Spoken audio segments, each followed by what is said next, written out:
This fishing village on the southern coast of Samoa is a typical example of the destruction wrought by the tsunami yesterday.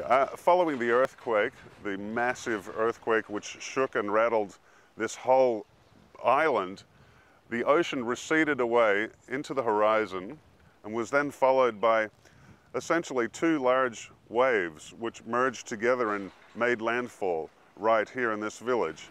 And what you can see is this incredible amount of destruction wrought by the water, which was, several meters high, picking up everything in its path and shoving it inland.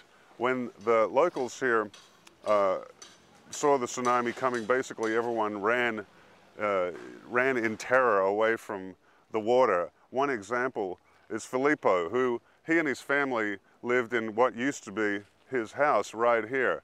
When the wave came, he put his mother in a vehicle and sent her up into the hills, and he took his boys and ran off into the woods back behind us. All day today, he's basically spent going through the debris and trying to find any objects or possessions or anything that he can find that belongs to him. And although he says that he might have lost everything, he's happy that he's alive. This is my house. I have no place to sleep in. I don't know what I'm going to do. But Filippo's situation is not uncommon. Lots of families up and down the southern coast of Samoa are suffering the same fate. They've lost everything and have to rebuild completely, even lost members of their family. It's a complete and utter devastation. But they're getting help. They're getting help from their governments.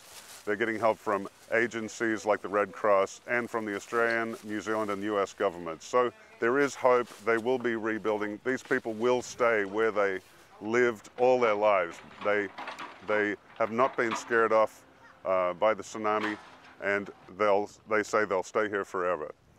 Hugh Williams, CNN, Poutasi, Samoa.